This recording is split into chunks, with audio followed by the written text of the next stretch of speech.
정만수는 창문을 열었다. 아침 공기가 상쾌했다.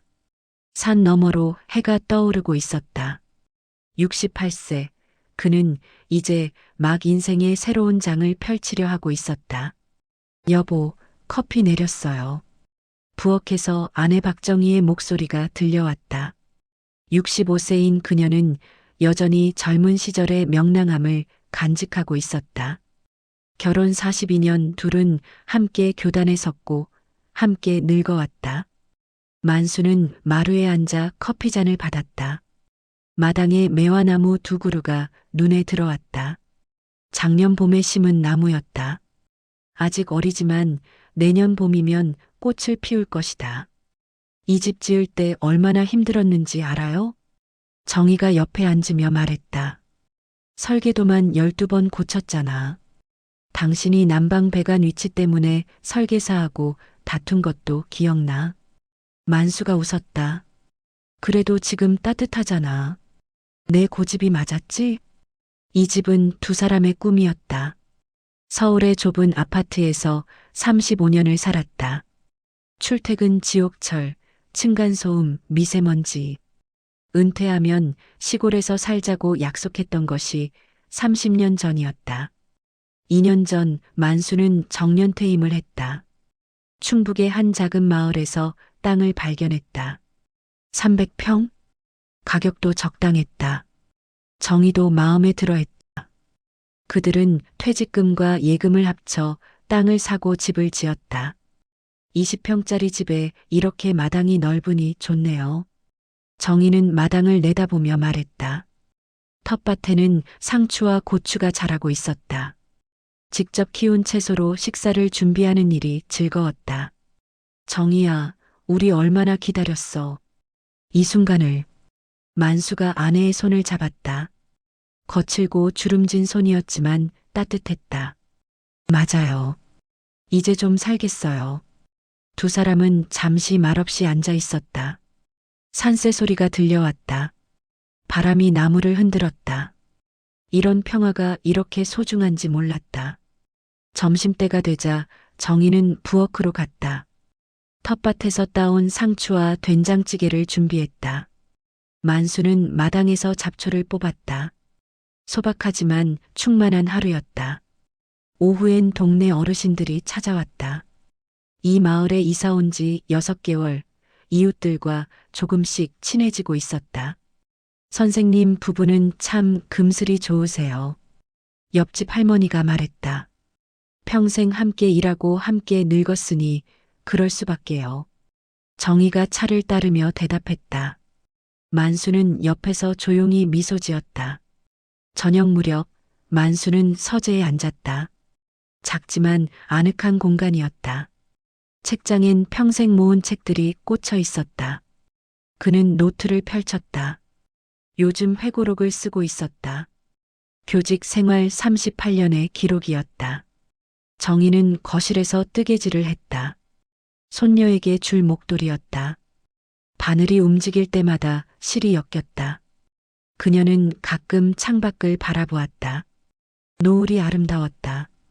여보, 저녁 먹어요.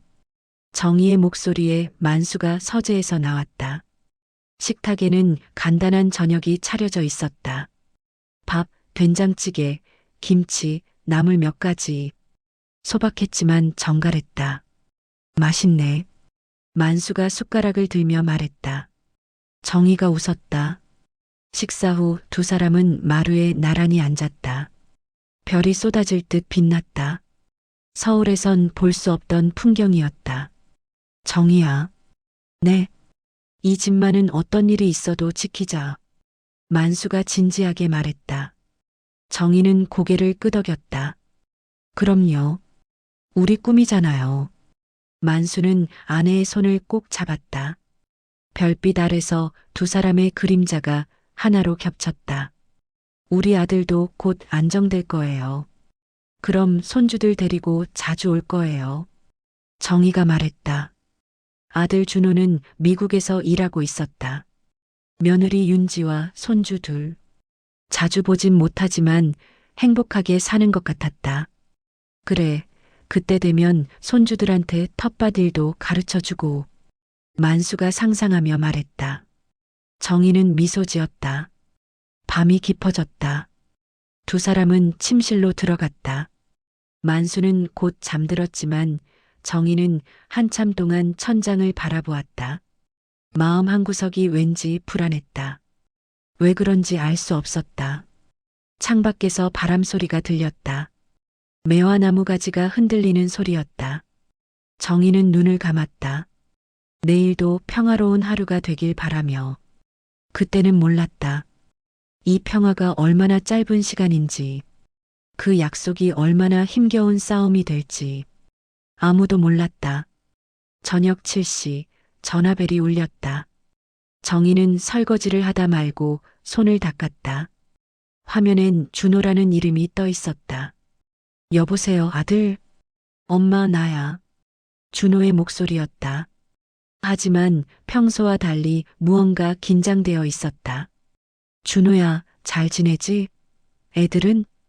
응, 다들 잘 있어. 엄마, 아빠는? 마당에서 뭐 하시는데? 잠깐만. 정희는 창문을 열어 만수를 불렀다.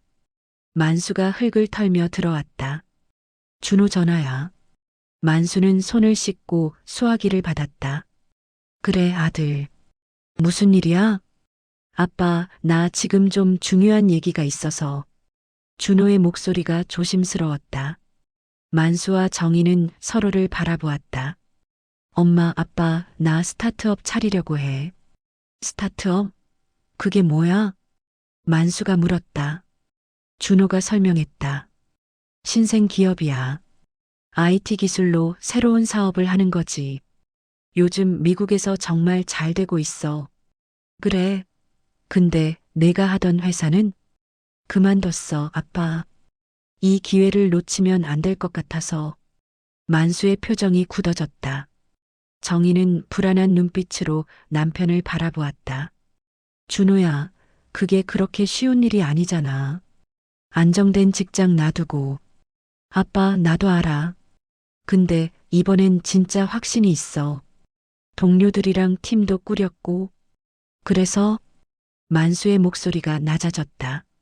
준호는 잠시 침묵했다가 말했다. 초기 자금이 좀 필요해.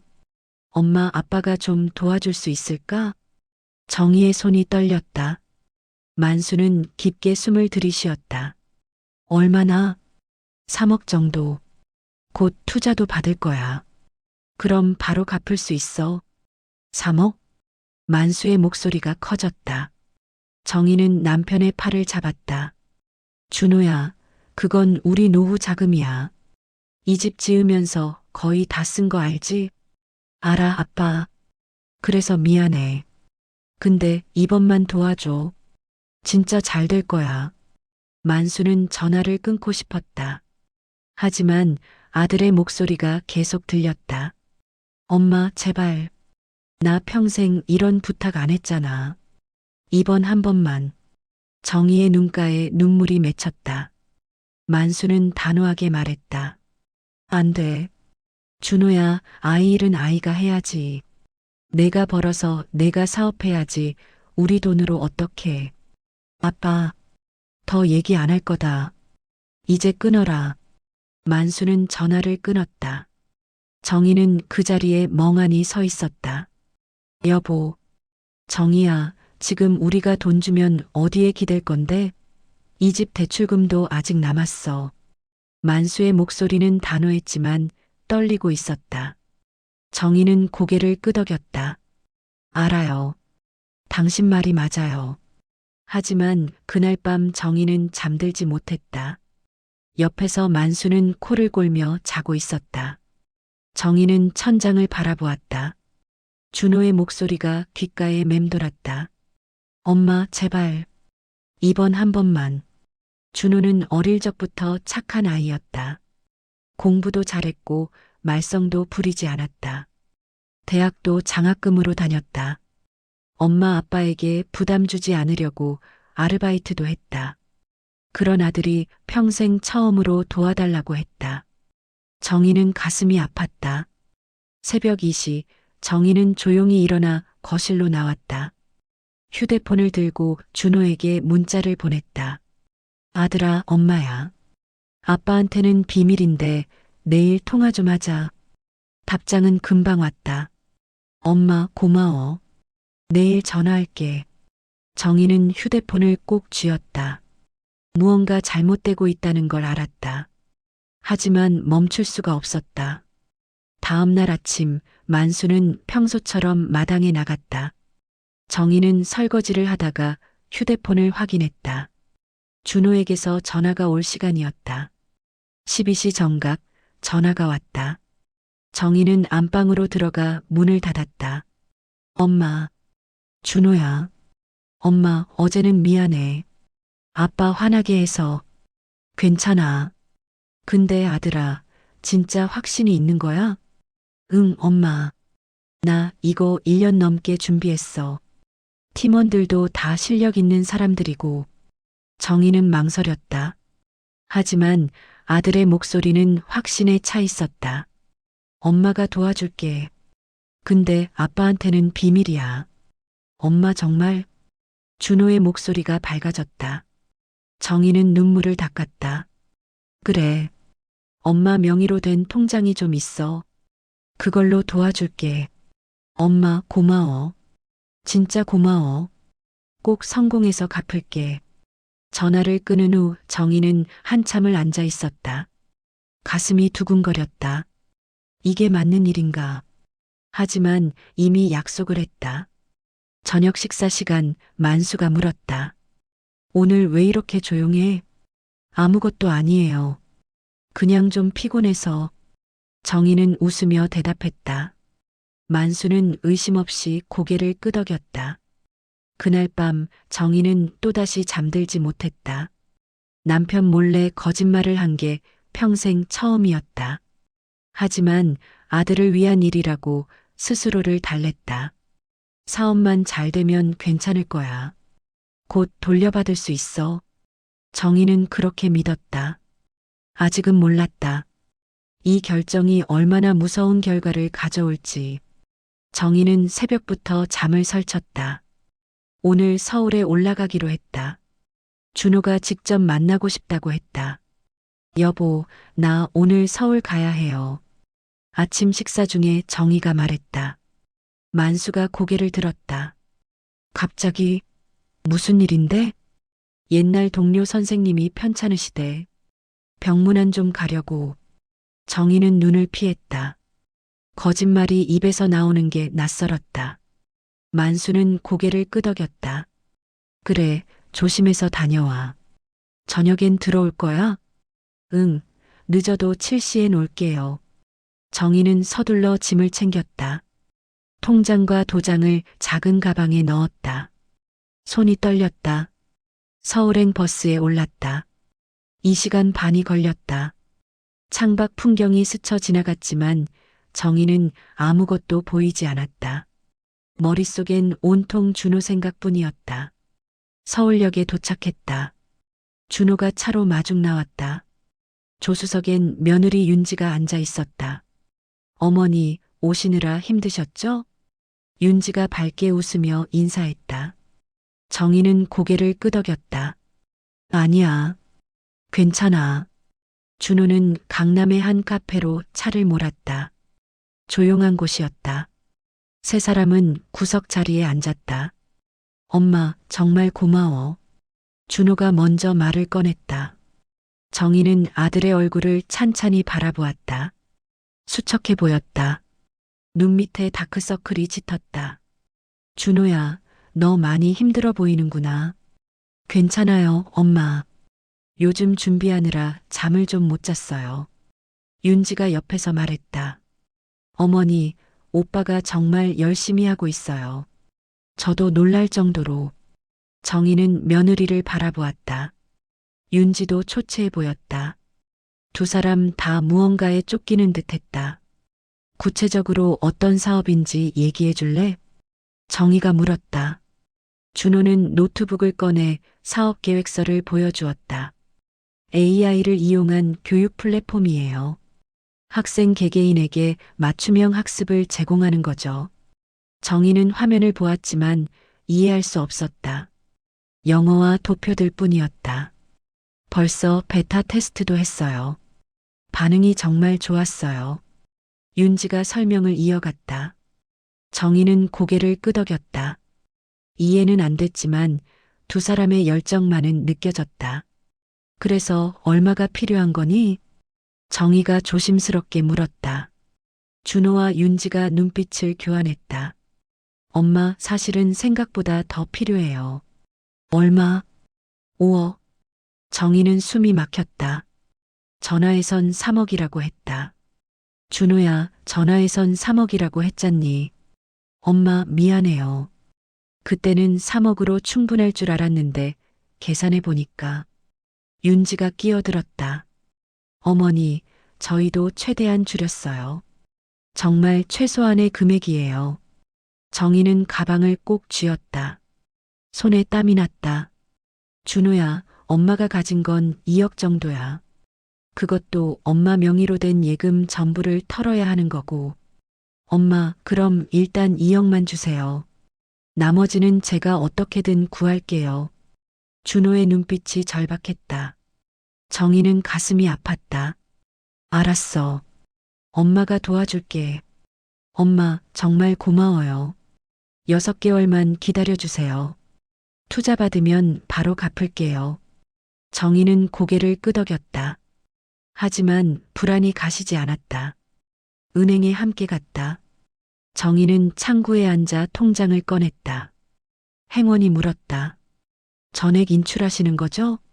네. 2억 1천만 원입니다. 어디에 쓰실 건가요? 보이스피싱 조심하셔야 해요. 괜찮아요. 아들한테 주는 거예요. 정희는 떨리는 손으로 서류에 서명했다. 행원이 확인서를 건넸다. 계좌이체로 하시겠어요?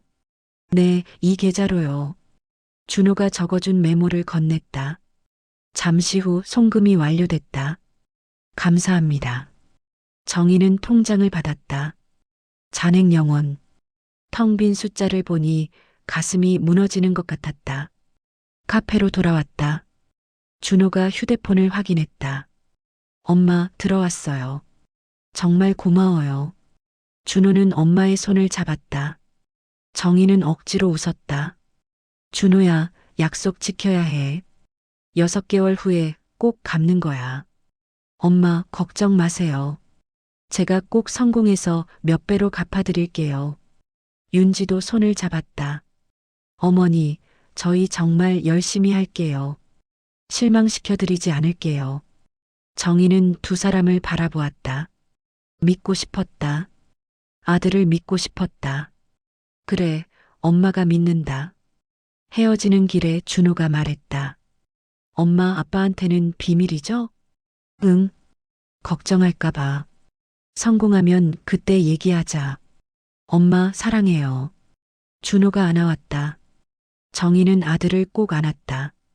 눈물이 날 것 같았다. 집으로 돌아가는 버스 안에서 정희는 빈 통장을 꺼내 보았다. 평생 모은 돈이었다. 만수 몰래 저축한 돈이었다. 잘한 일일까? 정희는 창밖을 바라보았다. 해가 지고 있었다. 어둠이 내리고 있었다. 집에 도착했을 때 만수가 마당에서 기다리고 있었다. 왔어? 병문안 잘 다녀왔어? 응. 좀 힘들었어. 정희는 힘없이 대답했다. 만수는 아내의 손을 잡았다. 많이 피곤해 보이네. 들어가서 쉬어. 고마워요. 정희는 안방으로 들어갔다. 침대에 누워 눈을 감았다. 하지만 잠이 오지 않았다. 준호야, 제발 성공해라. 제발. 정희는 속으로 기도했다. 하지만 불안은 점점 커져만 갔다. 한 달이 지났다. 정희는 매일 휴대폰을 확인했다. 준호에게서 연락이 오길 기다렸다. 처음 일주일은 문자가 왔다. 엄마, 잘 진행되고 있어요. 걱정 마세요. 하지만 그 후론 연락이 뜸해졌다. 정희가 먼저 전화를 걸었다. 준호야, 엄마야. 잘 지내지? 응, 엄마. 바빠서 연락 못했어. 미안해. 괜찮아. 사업은 잘 되고 있어? 응, 잘 되고 있어. 투자자들 만나느라 정신없어. 준호의 목소리는 밝았다. 정희는 안심했다. 그래, 다행이다. 몸 챙기고. 응, 엄마도. 끊을게. 전화는 금방 끊겼다. 정희는 휴대폰을 내려놓았다. 뭔가 허전했다. 2달째 연락이 더 뜸해졌다. 정희가 전화를 걸어도 받지 않았다. 문자를 보냈다. 아들아, 엄마야. 통화 좀 하자. 답장은 밤늦게 왔다. 엄마, 미안. 요즘 너무 바빠. 나중에 전화할게. 정희는 불안해지기 시작했다. 밤마다 잠을 설쳤다. 만수가 물었다. 요즘 왜 이래? 얼굴이 안 좋아. 아무것도 아니에요. 그냥 잠이 안 와서. 병원 가볼까? 괜찮아요. 곧 나아질 거예요. 정희는 억지로 웃었다. 하지만 속으론 무너지고 있었다. 3달째 정희는 다시 서울로 올라갔다. 이번엔 만수 몰래였다. 여보, 친구 만나러 서울 갔다 올게요. 또, 요즘 자주 가네. 만수의 눈빛이 의심스러웠다. 정희는 시선을 피했다. 그냥 오래 못 본 친구들이라. 그래, 조심해서 다녀와. 서울에 도착해 준호에게 전화를 걸었다. 받지 않았다. 다시 걸었다. 역시 받지 않았다. 문자를 보냈다. 준호야, 엄마가 서울 왔어. 꼭 만나자. 1시간 후 답장이 왔다. 엄마, 미안. 오늘 투자자 미팅이 있어서. 다음에 보자. 정희는 주저앉고 싶었다. 카페에 앉아 커피를 주문했다. 손이 떨려 잔을 제대로 들 수 없었다. 집으로 돌아오는 길 정희는 울었다. 버스 안에서 조용히 눈물을 닦았다. 옆 사람이 눈치챌까봐 창밖만 바라보았다. 집에 도착했을 때 만수가 현관에 서 있었다. 정희야. 응? 나랑 얘기 좀 하자. 만수의 목소리가 차가웠다. 정희는 가슴이 철렁했다. 거실에 마주 앉았다. 만수가 서류 한 장을 꺼냈다. 이게 뭐야? 은행에서 온 통지서였다. 정희 명의 통장의 거래 내역이었다. 여보, 2억을 인출했네. 언제? 왜? 만수의 목소리가 떨렸다. 정희는 고개를 숙였다. 미안해요. 대체 무슨 일이야? 말해봐. 정희는 한참을 망설였다. 하지만 더 이상 숨길 수 없었다. 준호한테 줬어요. 뭐? 만수가 벌떡 일어났다. 정희는 눈물을 흘렸다. 준호가 사업 자금이 필요하다고 해서. 그래서 내가 분명히 안 된다고 했잖아. 왜 내 몰래 그런 짓을 한 거야? 만수의 목소리가 커졌다. 평생 화를 내지 않던 사람이었다. 미안해요. 근데 준호가 너무 절박해 보여서 엄마로서 그냥 지나칠 수가 없었어요. 엄마 자격으로 그런 게 아니야. 우리 노후 자금을 왜 마음대로 써? 만수는 주먹으로 탁자를 쳤다. 정희는 몸을 움츠렸다. 여보, 준호가 6개월 후에 갚는다고 했어요. 투자만 받으면. 투자? 그게 얼마나 불확실한 건지 몰라. 정희야, 당신 정말 철없는 짓 한 거야. 만수는 소파에 주저앉았다. 머리를 감싸쥐었다. 우리한테 남은 돈이 얼마인지 알아? 집 대출금 갚고 나면 1억도 안 남아. 그것도 당신이 준 돈 빼면 말이야. 정희는 울기만 했다. 말문이 막혔다. 준호한테 전화해봐. 지금 당장. 만수가 명령했다. 정희는 떨리는 손으로 전화를 걸었다. 신호음만 울렸다. 받지 않았다. 받지 않네요. 다시 걸어. 정희는 몇 번이고 전화를 걸었다. 준호는 받지 않았다. 문자를 보냈다. 준호야, 급한 일이야. 꼭 전화해. 답장은 오지 않았다. 그날 밤 만수는 서재에서 잠을 잤다. 정희는 안방에 혼자 누워 있었다. 천장을 바라보며 후회했다. 내가 왜 그랬을까? 왜 남편 말을 듣지 않았을까? 며칠이 지났지만 준호에게서 연락은 없었다. 정희는 하루에 10번도 넘게 전화를 걸었다. 모두 받지 않았다. 윤지에게도 전화했다. 역시 받지 않았다. 정희는 패닉에 빠졌다. 여보, 준호가 연락이 안 돼요. 어떡하죠? 만수는 냉정하게 말했다. 이미 엎질러진 물이야. 이제 우리가 어떻게 살아남을지 생각해야 해. 여보, 미안해요. 정말 미안해요. 정희는 무릎을 꿇었다. 만수는 아내를 바라보았다. 화는 이미 사라졌다. 남은 건 깊은 슬픔뿐이었다. 일어나요. 이제 와서 미안하다고 달라지는 건 없어. 만수는 아내를 일으켜 세웠다. 두 사람은 서로를 바라보았다. 40년을 함께 산 부부였다. 하지만 지금 이 순간 서로가 낯설었다. 밤이 깊었다. 정희는 창밖을 바라보았다. 매화나무가 바람에 흔들리고 있었다. 내년 봄엔 꽃을 피울 나무였다. 하지만 그들이 그 꽃을 볼 수 있을지는 아무도 몰랐다. 넉 달이 지났다. 준호에게서는 여전히 연락이 없었다.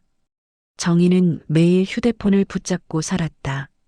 만수는 말을 아껴가며 지냈다. 집안은 무거운 침묵으로 가득했다. 여보, 아침 먹어요. 정희가 밥상을 차렸다. 만수는 말없이 숟가락을 들었다.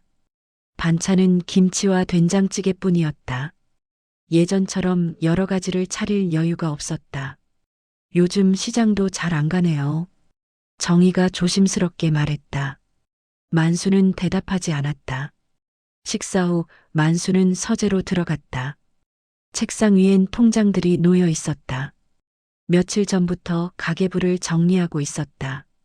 집 대출금 잔액 5천만 원, 생활비 통장 잔액 3천만 원, 그리고 정희가 인출한 2억. 계산을 하면 할수록 답이 나오지 않았다. 이대로 가면 1년도 못 버틴다. 만수는 한숨을 쉬었다. 68세. 다시 일을 하기엔 너무 늙었다. 연금으로는 생활비도 빠듯했다.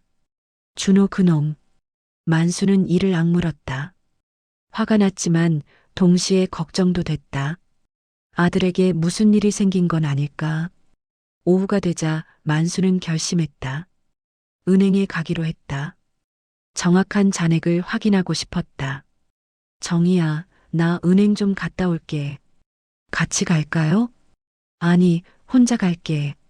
만수는 통장을 챙겨 나섰다. 버스를 타고 읍내로 갔다. 30분이 걸렸다. 은행에 도착해 번호표를 뽑았다. 14번. 앞에 10명이 기다리고 있었다. 만수는 의자에 앉아 기다렸다. 주변엔 같은 나이 또래 어르신들이 많았다. 모두 은행 업무를 보러 온 사람들이었다. 만수는 그들을 바라보았다. 다들 노후 준비 잘했겠지. 그는 쓸쓸하게 웃었다. 14번 고객님, 창구로 오세요. 만수는 자리에서 일어났다. 창구 직원은 젊은 여자였다. 어떻게 오셨어요? 잔액 조회 좀 하려고요. 만수는 통장을 건넸다. 직원이 통장을 기계에 넣었다. 잠시 후 통장이 나왔다. 여기요. 만수는 통장을 받았다. 그리고 마지막 줄을 보았다. 잔액 980원. 만수는 숨이 멎는 것 같았다. 다시 확인했다. 분명히 980원이었다. 아니 이게 뭐야? 손이 떨렸다. 직원이 물었다. 고객님 괜찮으세요? 이 통장 잔액이 980원이라고요? 네, 그렇네요. 직원은 화면을 확인했다. 지난달에 대출금 상환으로 2천만 원 인출되셨고요. 그 후로 거래 내역이 없으시네요. 만수는 멍하니 서 있었다. 대출금 상환. 자동이체로 빠져나간 것이다. 아, 그렇구나. 만수는 통장을 주머니에 넣었다. 비틀거리며 은행을 나섰다. 밖은 햇살이 따사로웠다. 하지만 만수에겐 아무것도 보이지 않았다. 벤치에 앉았다. 통장을 다시 꺼내 보았다. 980원. 그의 평생이 이 숫자로 남았다. 38년 교직 생활. 퇴직금. 아껴 모은 예금. 모두 사라졌다. 젠장. 만수는 주먹으로 벤치를 쳤다. 사람들이 쳐다보았지만 신경 쓰지 않았다. 휴대폰을 꺼냈다. 준호의 번호를 눌렀다. 신호음이 울렸다. 없는 번호입니다. 자동 응답이 나왔다. 만수는 다시 걸었다. 같은 응답이었다. 이 자식이. 만수는 윤지에게 전화했다. 역시 같은 응답이었다. 번호를 바꿨어. 그제야 모든 게 명확해졌다. 준호는 처음부터 돈을 빼돌릴 계획이었다. 아니, 어쩌면 사업이 실패하고 도망친 건지도 몰랐다. 만수는 미국 시각으로 밤중임에도 불구하고 준호의 이메일로 메시지를 보냈다. 준호야, 아빠다. 전화해라. 당장. 답장은 오지 않았다. 만수는 벤치에서 1시간을 앉아 있었다. 해가 기울고 있었다. 돌아가야 했다. 하지만 발이 떨어지지 않았다. 정희한테 뭐라고 말하지? 아내의 얼굴이 떠올랐다. 그녀도 이미 알고 있을 것이다. 하지만 확인하는 순간 모든 게 현실이 된다. 만수는 천천히 일어났다. 버스 정류장으로 걸어갔다. 다리에 힘이 없었다. 집에 도착했을 때 정희가 마당에 서 있었다. 그녀도 은행에 다녀온 모양이었다. 손에 통장을 쥐고 있었다. 여보. 정희의 목소리가 떨렸다. 만수는 고개를 끄덕였다. 나도 확인했어. 980원. 여보, 미안해요. 내가. 정희는 그 자리에 무너졌다. 통장이 땅에 떨어졌다. 만수는 아내를 바라보았다. 화를 낼 힘도 없었다. 원망할 기운도 없었다. 그저 텅 빈 기분이었다. 일어나요. 만수는 아내를 일으켰다. 정희는 울고 있었다. 여보, 우리 어떡해요? 집도 돈도 모르겠어. 일단 들어가자. 두 사람은 집으로 들어갔다. 거실에 나란히 앉았다. 한참을 아무 말도 하지 않았다. 준호 번호가 안 돼. 만수가 먼저 말했다. 정희는 고개를 끄덕였다. 나도 확인했어요. 윤지 번호도 안 돼요. 이미 떠난 거야. 해외로. 만수의 목소리는 담담했다. 정희는 흐느꼈다.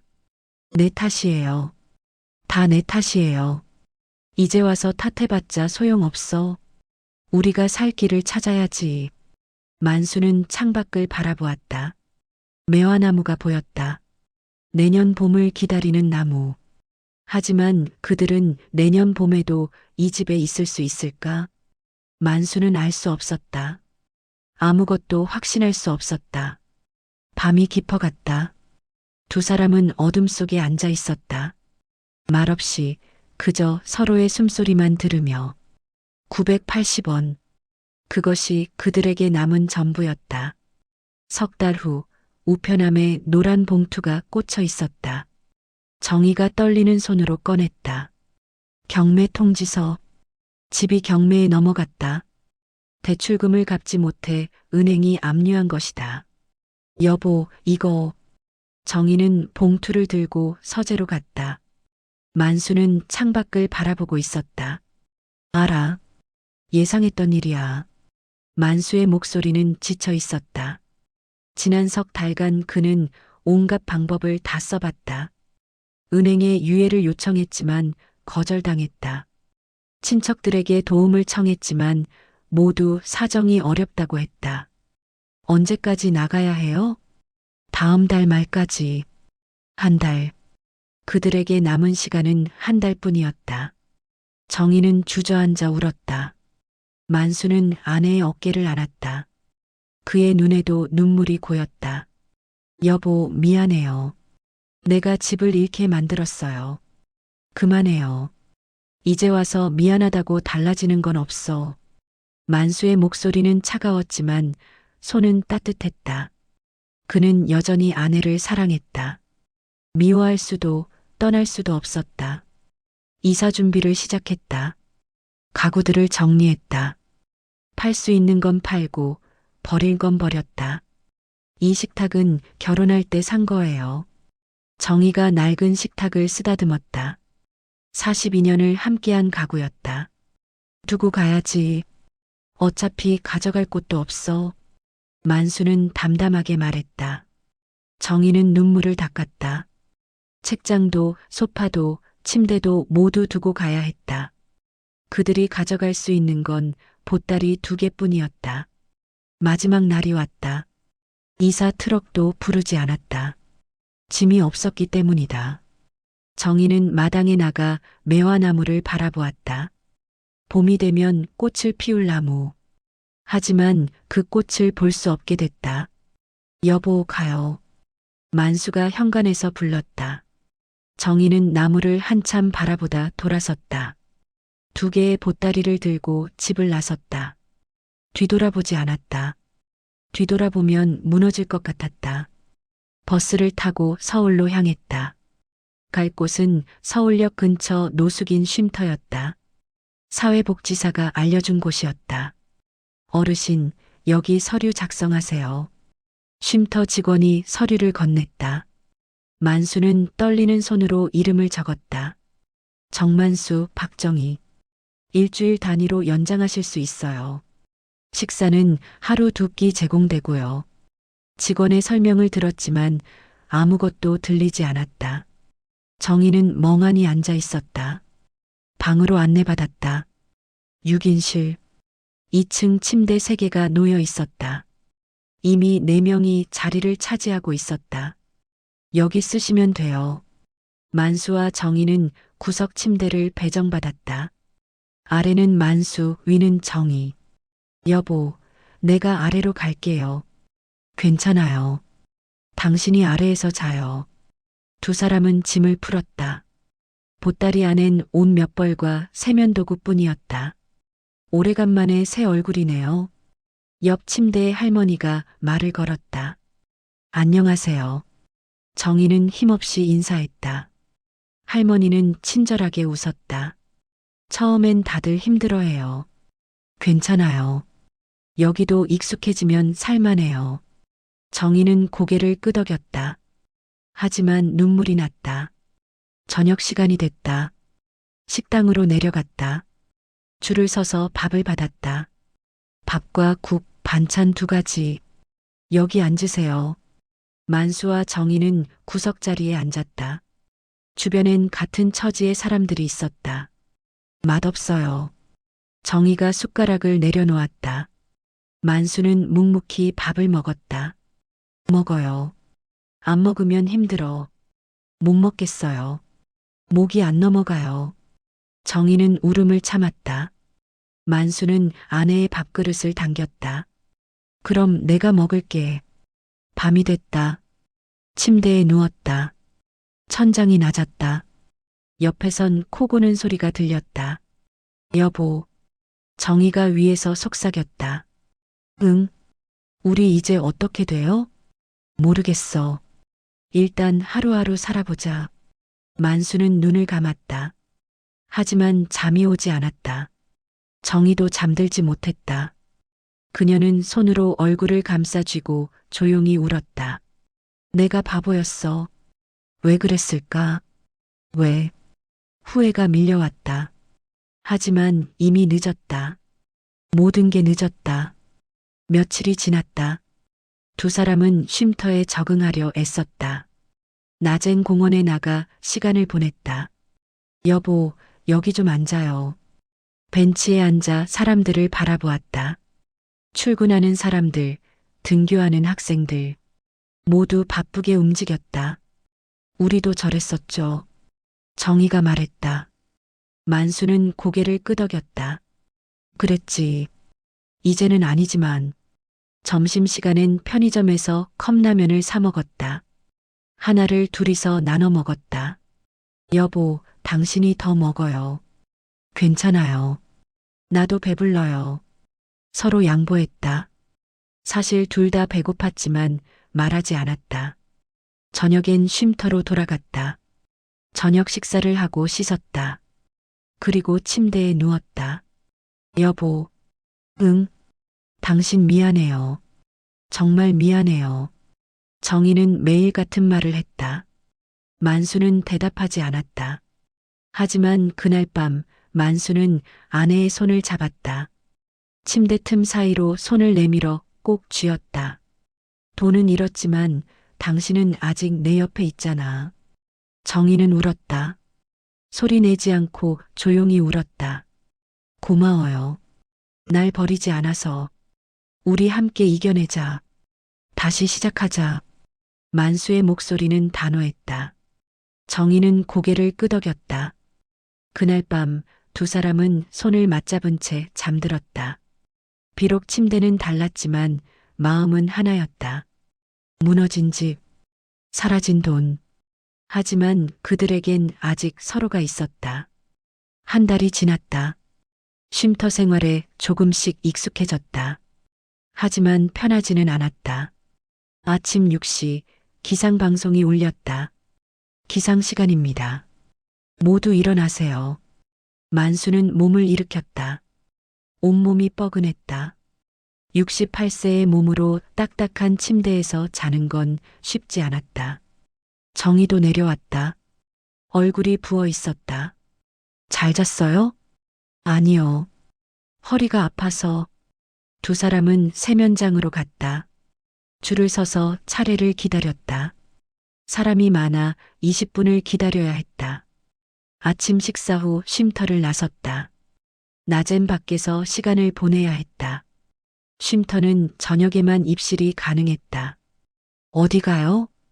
일단 공원으로 가자. 두 사람은 남산공원으로 향했다. 걸어서 30분 거리였다. 공원 벤치에 앉았다. 아침 햇살이 따뜻했다. 하지만 배는 고팠다. 쉼터 아침은 양이 적었다. 여보, 뭐 좀 먹을까요? 돈 아껴야 해. 점심까지 참자.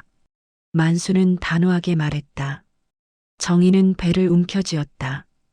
공원을 산책했다. 운동하는 사람들이 보였다. 조깅하는 사람, 요가하는 사람. 모두 건강해 보였다. 우리도 저랬었는데. 정희가 중얼거렸다. 만수는 대답하지 않았다. 오전 10시 만수는 결심했다. 정희야, 우리 뭐라도 해야 할 것 같아. 뭐요? 재활용품 모으는 거. 돈이라도 좀 벌어야지. 정희는 주저했다. 하지만 다른 방법이 없었다. 알겠어요. 같이 해요. 두 사람은 공원을 돌며 빈 병과 캔을 주었다. 처음엔 부끄러웠다. 사람들의 시선이 느껴졌다. 여보, 사람들이 쳐다봐요. 신경 쓰지 마. 우리가 뭐 나쁜 짓 하는 거 아니잖아. 만수는 씩씩하게 말했지만 속으론 마음이 아팠다. 점심때가 됐다. 모은 재활용품을 고물상에 팔았다. 3,000원입니다. 고물상 주인이 돈을 건넸다. 만수는 돈을 받아 정희에게 보였다. 3,000원. 점심값은 됐네. 편의점으로 갔다. 컵라면 하나와 삼각김밥 하나를 샀다. 2,500원. 공원 벤치에서 나눠 먹었다. 컵라면에 뜨거운 물을 부었다. 3분을 기다렸다. 여보, 먼저 드세요. 아니, 같이 먹어. 만수는 라면을 반으로 나눴다. 정희는 삼각김밥을 반으로 나눴다. 맛있네요. 정희가 억지로 웃었다. 만수도 웃었다. 그래, 배부르면 됐지. 하지만 둘 다 아직 배고팠다. 말하지 않았을 뿐이었다. 오후엔 다시 재활용품을 모았다. 저녁까지 모아서 5,000원을 더 벌었다. 오늘 8,000원 벌었네. 만수가 돈을 세었다. 정희는 남편의 손을 바라보았다. 주름지고 거친 손, 평생 분필을 잡던 손이 이제 쓰레기를 줍고 있었다. 여보, 미안해요. 그만해요. 이젠 미안하다는 말 하지 마. 만수는 아내의 손을 잡았다. 정희도 손을 맞잡았다. 저녁엔 쉼터로 돌아갔다. 저녁 식사를 하고 씻었다. 오늘도 수고했어요. 만수가 침대에 누우며 말했다. 정희도 위층 침대에 올라갔다. 여보, 응? 우리 언제까지 이렇게 살아요? 정희의 목소리가 떨렸다. 만수는 잠시 침묵했다. 모르겠어. 하지만 포기하지는 말자. 네. 포기하지 않을게요. 정희는 눈물을 닦았다. 날이 갈수록 몸은 힘들어졌다. 무릎도 아프고 허리도 아팠다. 하지만 멈출 수 없었다. 한 달이 더 지났다. 재활용품 수거는 계속됐다. 하루 평균 10,000원 정도 벌었다. 여보, 이거 모으면 언젠간 방 얻을 수 있을까요? 정희가 물었다. 만수는 계산해 봤다. 한 달에 30만 원. 1년이면 360만 원. 보증금하기도 빠듯해. 그래도 해봐요. 언젠간 되겠죠. 정희는 희망을 놓지 않으려 했다. 만수도 고개를 끄덕였다. 어느 날 저녁 공원에서 쉬고 있을 때였다. 젊은 여자가 다가왔다. 어르신, 이거 드세요. 손에 빵 봉지를 들고 있었다. 만수는 손을 저었다. 괜찮아요. 아니에요. 저희 빵집에서 남은 거예요. 버릴 거라 드리는 거예요. 여자는 빵을 벤치에 놓고 갔다. 정희는 빵을 바라보았다. 여보, 먹어요. 응, 먹자. 두 사람은 빵을 나눠 먹었다. 달콤했다. 오랜만에 먹는 단맛이었다. 맛있네요. 정희가 웃었다. 진심 어린 웃음이었다. 밤이 됐다.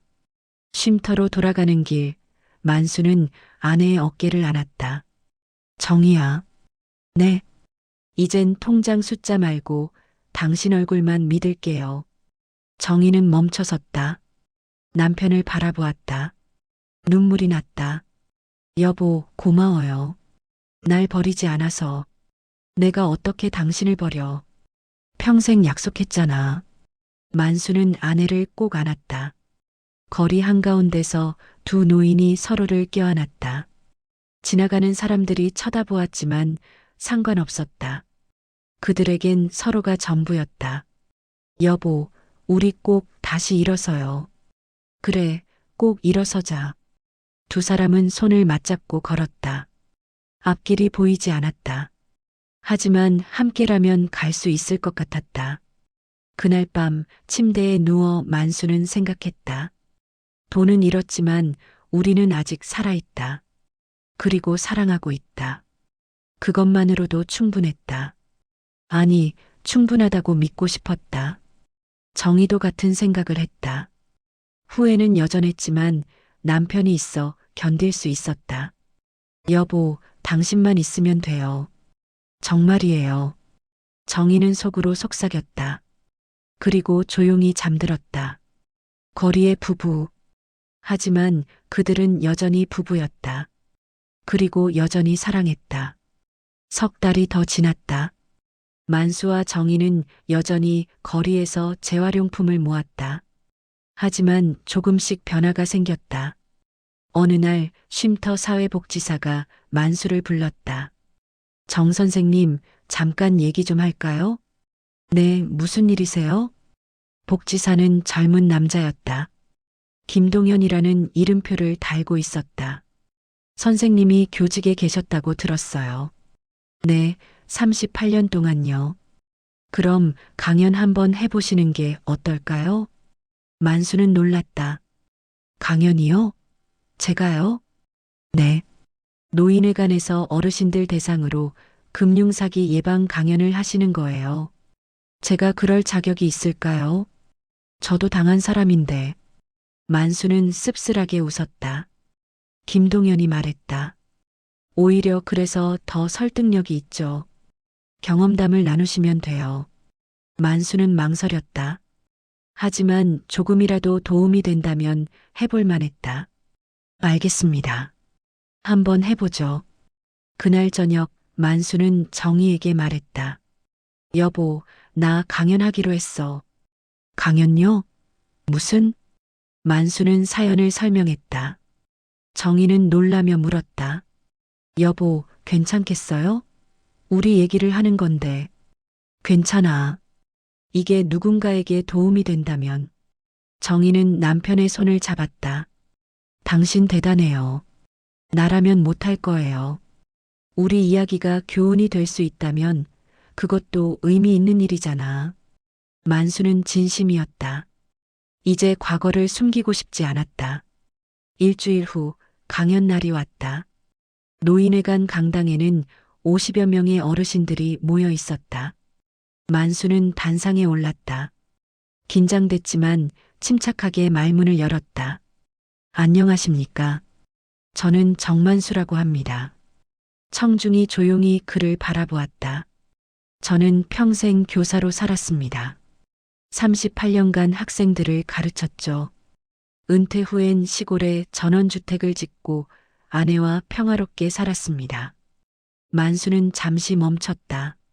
심호흡을 했다. 하지만 지금 저는 노숙인 쉼터에서 살고 있습니다. 청중이 술렁였다. 만수는 계속 말했다. 왜 이렇게 됐을까요? 아들 때문입니다. 아니, 정확히는 아들을 맹목적으로 믿은 우리 부부 때문입니다. 만수는 자신의 이야기를 들려주었다. 준호의 전화, 정희의 송금, 980원의 잔고, 모든 것을. 청중은 숨죽이며 들었다. 몇몇은 눈물을 닦았다. 여러분, 저는 오늘 한 가지만 말씀드리고 싶습니다. 만수의 목소리가 단호해졌다. 사랑은 필요합니다. 자식을 사랑하는 건 당연합니다. 하지만 사랑 때문에 이성을 잃으면 인생이 무너집니다. 청중이 고개를 끄덕였다. 자식은 돕는 대상이지 대신 살아줄 존재가 아닙니다. 자식의 인생은 자식이 책임져야 합니다. 만수는 잠시 말을 멈췄다. 눈물이 날 것 같았지만 참았다. 저와 제 아내는 큰 실수를 했습니다. 하지만 여러분은 저희 같은 실수를 하지 마십시오. 강연이 끝났다. 청중이 박수를 쳤다. 진심 어린 박수였다. 한 할머니가 다가왔다. 선생님, 용기 내주셔서 고맙습니다. 저도 비슷한 경험이 있었는데 선생님 말씀 듣고 많이 배웠어요. 감사합니다. 만수는 인사했다. 여러 사람들이 다가와 악수를 청했다. 강연장 뒤편에서 정희가 서 있었다. 눈물을 흘리고 있었다. 만수가 다가갔다. 여보, 왜 울어요? 당신이 자랑스러워요. 정말로.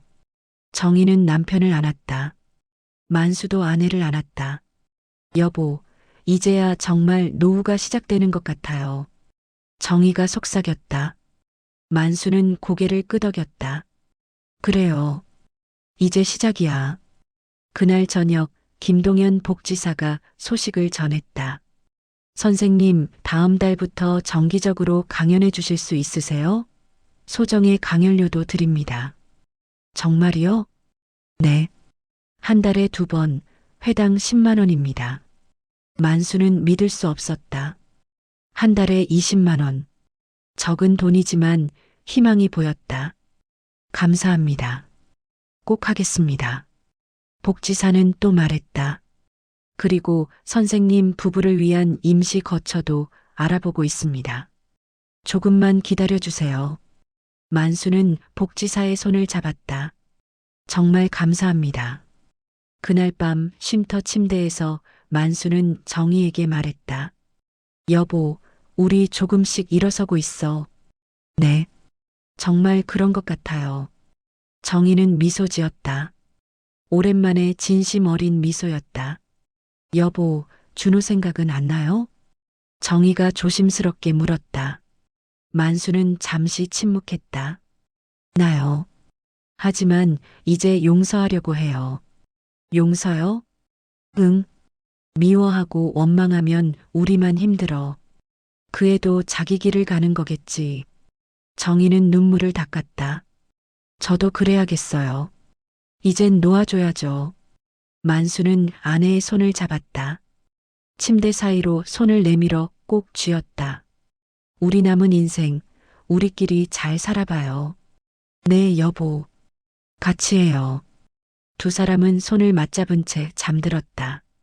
한 달 후, 만수는 두 번째 강연을 했다. 그리고 세 번째, 네 번째. 점점 입소문이 났다. 반년 후, 복지사의 도움으로 작은 월세방을 얻었다. 고시원만 한 크기였지만 그들만의 공간이었다. 여보, 우리 집이에요. 작지만 우리 집. 정희는 울었다. 만수도 울었다. 그들은 다시 시작했다. 늦었지만 포기하지 않았다. 저녁마다 만수는 일기를 썼다. 언젠가 책으로 내고 싶었다. 제목은 정했다. 늦은 꿈의 집, 잃어버린 집 이야기. 하지만 다시 찾은 희망의 이야기. 정희는 옆에서 뜨개질을 했다. 더 이상 손녀를 위한 것이 아니었다. 팔려고 만드는 것이었다. 여보, 이거 시장에 내면 팔릴까요? 당연하죠. 당신 솜씨가 얼마나 좋은데. 두 사람은 웃었다. 함께 웃었다. 그들의 노후는 다시 시작됐다. 꿈꾸던 전원주택은 없었다. 매화나무도 없었다. 하지만 서로가 있었다. 그리고 희망이 있었다. 그것으로 충분했다. 정말로.